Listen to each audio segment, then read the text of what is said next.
صاحب جی بہت شکریہ چیئرمین صاحب.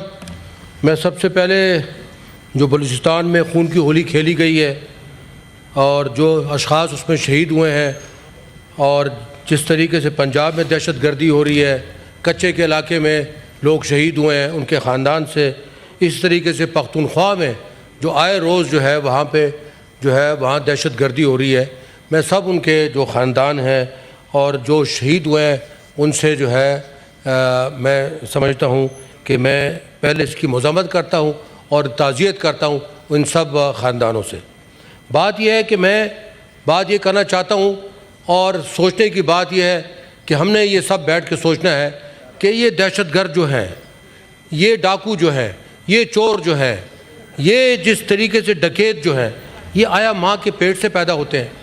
سب سے پہلے یہ سوچنا چاہیے ہے کہ وہ کون سے واقعات ہیں، وہ کیا وجوہات ہیں کہ ہم ان کو اس طرف دھکیلتے ہیں، یا ایسے کون سے معاملات ہیں کہ جس کی وجہ سے یہ دہشت گرد بنتے ہیں. آیا ان کے ساتھ، آیا ان کے خاندان کے ساتھ، آیا ان کے علاقے میں کوئی ایسی کارروائی ہوتی ہے کہ جس کی وجہ سے یہ بندوق اٹھانے پہ جو ہے وہ مجبور ہو جاتے ہیں؟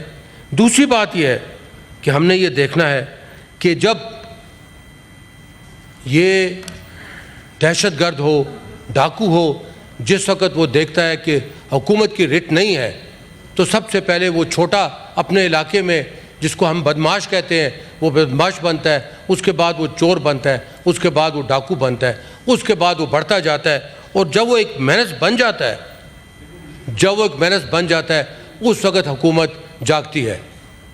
میں سمجھتا ہوں کہ جیسے آج کے حالات ہیں جس میں کہ میں سمجھتا ہوں کہ حکومت کی ریٹ بہت کمزور ہے، اس میں اس طریقے کے واقعات بڑھ جاتے ہیں. جب مہنگائی بہت زور پہ ہوتی ہے اس طرح کے واقعات بڑھ جاتے ہیں، جب بے روزگاری زور پہ ہوتی ہے اس طرح کے واقعات بڑھ جاتے ہیں. میں کسی طریقے سے جسٹیفائی نہیں کرنا چاہتا، لیکن ہم جب پارلیمنٹری یہاں بیٹھے ہیں تو ہمیں یہ تمام چیزوں کی طرف سوچنا چاہیے کہ آیا ایسی کیا بات ہے کہ پچھلے 50 سال سے ہم جو ہے دہشت گردی کے نرغے میں آئے ہوئے ہیں اور اس سے ہم نکل نہیں پا رہے ہیں. آپ دیکھیں کہ جب ایک طرف ملک میں مہنگائی کا دور ہو، ایک طرف گورنمنٹ کی ریٹ نہ ہو، ایک طرف انپلائمنٹ ہو، ایک طرف اس حکومت بھی اس میں لگی ہو کہ وہ اپنی حکومت کو بچانے میں ہی لگی ہو، تو یہ خبر تو سب کے پاس ہے. ایسے موقع میں جس کو ہم کہتے ہیں کہ بنانا ریپبلک یا مائٹ فار رائٹ ریپبلک وہ بن جاتی ہے. جب وہ بن جاتی ہے تو اس کو توڑنا پھر مشکل ہو جاتا ہے. میں یہ سوال کرتا ہوں کہ کچے کے ڈاکو ایک دن میں پیدا ہوئے؟ نہیں، کچے کے ڈاکو پیدا کیے گئے. کچے کے ڈاکو جتنی ہماری انفارمیشن ہے، کچے کے ڈاکوؤں کو پہلے پیدا کیا گیا. پہلے وہ زمینوں پہ ان وڈیروں نے، وہاں کے لوگوں نے قبضہ کرنے کے لیے ان کو بندوق پکڑائی کہ یہ زمین قبضہ ہو جائے.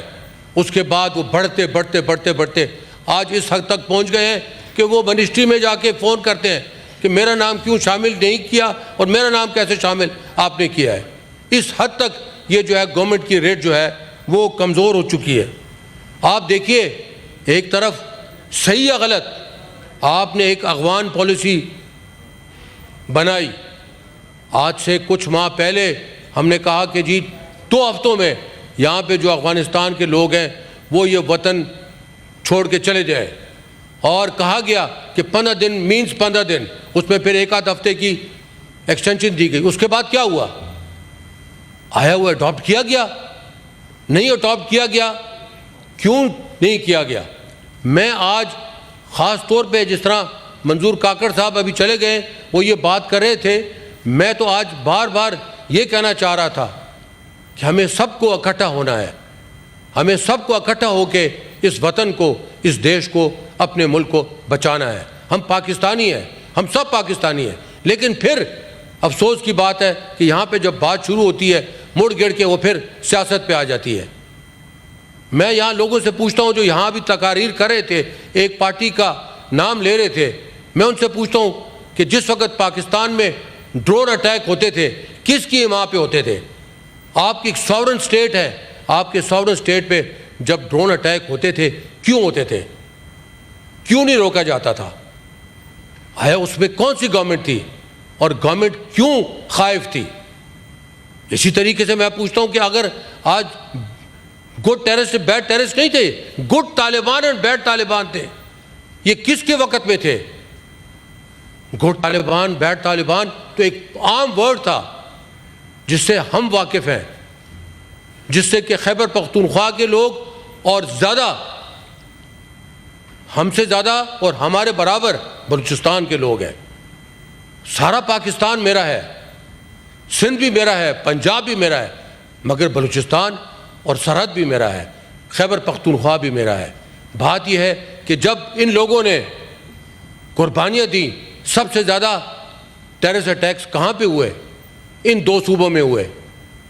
ان صوبوں میں تباہی مچ گئی اقتصادی طور پہ, ان صوبوں میں معاشی طور پہ, مالی طور پہ جانی اور مالی نقصان دونوں ہوئے.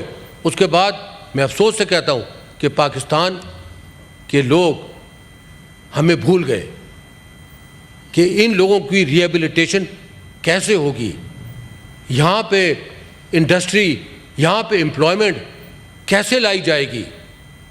اسی لیے میں ایک دفعہ ابھی جو میرا بل ابھی وہ جو ہے تذبذب کا شکار ہے, وہ بل سامنے ہی نہیں آ رہا کہ کسی زمانے میں 13% وہاں لون تھا, آج 1% لون پورے سینٹرل بینک ہمیں دیتا ہے.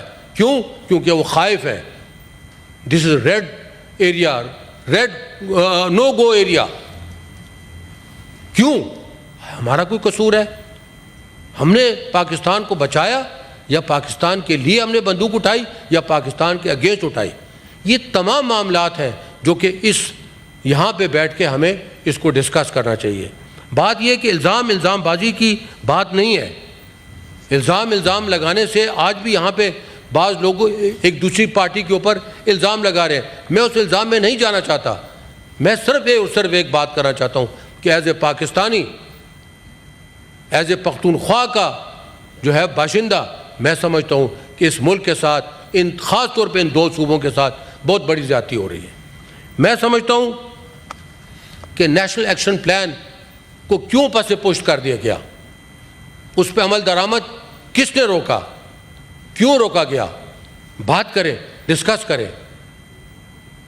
ہم یہ سمجھتے ہیں کہ جو نیکٹا جو بنی تھی اس کو کس نے دفن کر دیا, کس حکومت نے دفن کیا؟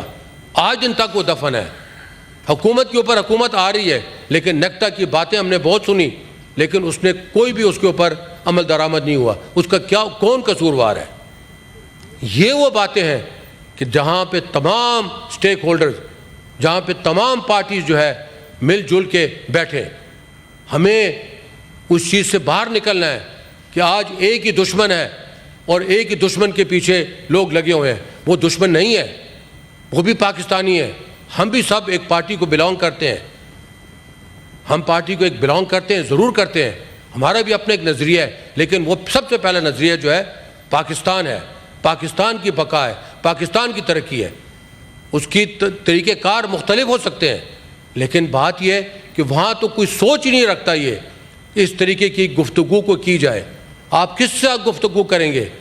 آپ مانتے ہیں یا نہیں مانتے کہ سب سے بڑی, سب سے لارجسٹ پارٹی اس وقت پی ٹی آئی ہے, مگر آپ اس سے بات کرنے کو اس وقت تیار تک ہی نہیں ہے. ایسے وقت میں, ایسے موقع پہ کیسے بات آپ کے آگے چلے گی؟ کیوں کر چلے گی؟ یہ جو ایڈلٹ فرنچائز ہے, یہ جو ووٹ ہے, ووٹ کا تقدس اگر آپ نہیں رکھیں گے, اس کو پامال کریں گے, تو تمام دنیا نہیں, ہر طریقے کے لوگ آپ کو دیکھ رہے ہیں. یہ شتر مرغ کی طرح ریت میں جو ہے منہ دینے سے یہ نہیں ہے کہ دنیا آپ کو دیکھ نہیں رہی, دنیا آپ کو دیکھ رہی ہے. میں بالکل یہ چاہتا ہوں کہ اس میں ایک جوائنٹ ایک اسٹریٹجی ہونی چاہیے, ایک جوائنٹ اسٹریٹجی ہونی چاہیے کہ ہم ملک کو کیسے آگے لے کر جائیں گے, ہم اقتصادی طور پہ کیسے لے کر جائیں گے, ہم یہاں پہ امپلائمنٹ کیسے کریٹ کریں گے. یہاں بات ہو رہی ہے کہ باہر کی انویسٹمنٹ, یہاں تو اپنی انویسٹمنٹ رک گئی ہے, یہاں تو اپنی انویسٹمنٹ باہر جا رہی ہے. باہر کی انویسٹمنٹ کی آپ کیا بات کر رہے ہیں؟ تو بات یہ ہے کہ ہمیں یہ دیکھنا ہے کہ کس طریقے سے ہم نے اس ملک کو آگے لے جانا ہے.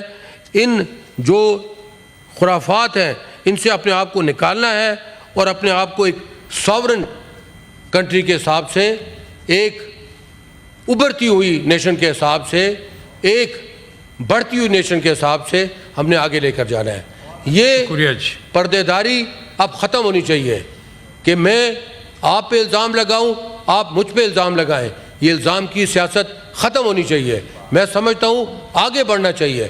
میں سمجھتا ہوں کہ یہاں پہ ہمیں یہ دیکھنا ہے کہ اس ملک کو اور نیچے جانے کی اب اجازت نہیں ہو سکتی ہے.